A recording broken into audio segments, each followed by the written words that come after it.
Et salut, c'est Shindo, nouvelle vidéo, nouveau jeu en vrac. Aujourd'hui, un clone de vampire, les cartes de Taro Yoko et la suite de l'un des meilleurs open world.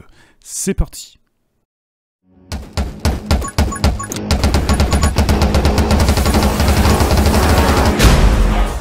« 20 minutes till dawn ». Alors, si je devais résumer en une phrase ce jeu, malheureusement, ça serait Vampire Survivor en moins bien. On retrouve globalement les mêmes mécaniques. Le petit ajout qu'il y a, c'est qu'on doit appuyer pour attaquer. Alors, déjà, je trouve que ça casse un peu le côté chill qu'il pouvait y avoir dans l'exécution de Vampire Survivor, justement. Là, en fait, le principe, c'est que donc on appuie pour attaquer et du coup notre personnage va se déplacer plus lentement. Donc il y a certains moments où quand on va devoir fuir, globalement il faudra arrêter d'attaquer. C'est pas génial, clairement c'est pas génial puisque 95% du temps on va rester appuyé sur le bouton de la souris, donc je vois très peu d'intérêt. Et globalement voilà, comme je disais, tout est un peu moins bien, les cartes, les pouvoirs, les builds, tout est en dessous. Je trouve, d'autant plus qu'il n'y a plus cet effet de surprise qu'il y avait eu avec Vampire Survivor. L'ADA est sympa, mais même ça pose problème parce que, au final, je trouve que l'ADA n'est pas très lisible pour ce type de jeu et souvent on voit même pas les ennemis nous arriver dessus ou les projectiles. Donc, le jeu est un bon passe-temps, mais en deçà de ce que j'espérais.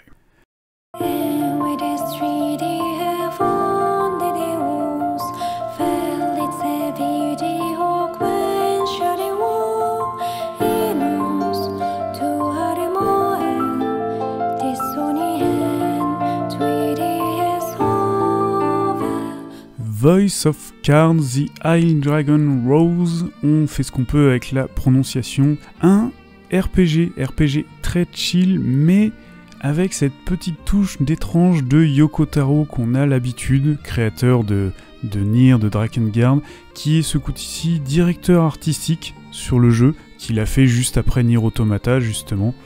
On retrouve des mécaniques extrêmement simples d'un RPG classique. Il n'y a pas de deck building, malgré le fait que effectivement le jeu se fasse à base de cartes. Les cartes sont vraiment juste là pour de la présentation. Donc on se retrouve, comme je disais, avec un RPG très simple, très basique, très chill en fait, vraiment pas prise de tête, pas difficile à part le boss final. Les musiques du studio Monaka, dirigé par Keiichi Okabe, sont magnifiques comme d'habitude, ce qui aide à cette ambiance à la fois chill mais en même temps, comme je disais, avec cette touche d'étrangeté. C'est un jeu vraiment très agréable. Par contre, le jeu dure une quinzaine d'heures avec différentes fins bien sûr, et Square Enix a décidé de le vendre à 30 €, le prix plein pot, beaucoup trop élevé. Je sais pas ce qu'ils ont fumé très clairement.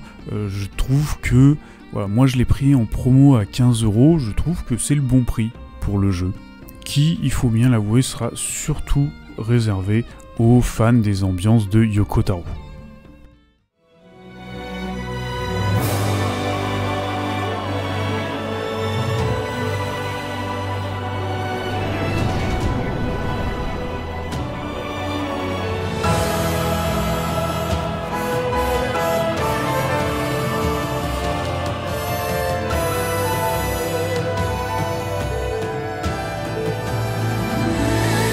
Zelda Tears of the Kingdom pour finir cette petite vidéo. Pas grand chose à dire sur ce jeu là puisque c'est vraiment la suite du premier sur énormément de points, sur les mécaniques, sur les combats, sur beaucoup de choses. Et effectivement il y a 2-3 améliorations, 2-3 petits changements par-ci par-là, mais globalement les sensations manette en main sont exactement les mêmes que pour Breath of the Wild. Avec du coup, pour moi, je dirais le même problème un peu, c'est que on est tellement dans l'exploration, enfin le monde est vraiment très agréable à explorer, à jouer, à découvrir, que en fait on arrive à un moment à limite une espèce d'overdose et de se dire bon il va peut-être falloir que je finisse au moins le jeu à un moment. C'est qui fait qu'on finit pas forcément sur une super note. Même si le final est excellent, ça, il n'y a pas de souci. Je serais plus à mettre un bémol sur les sages que j'ai trouvé moins bien que dans le premier jeu, avec ce côté où ils n'étaient pas forcément bien doublés par rapport aux autres personnages principaux, avec le fait aussi que, comme on est censé pouvoir faire les temples dans n'importe quel sens, en gros, à chaque fois, l'histoire se répète un peu.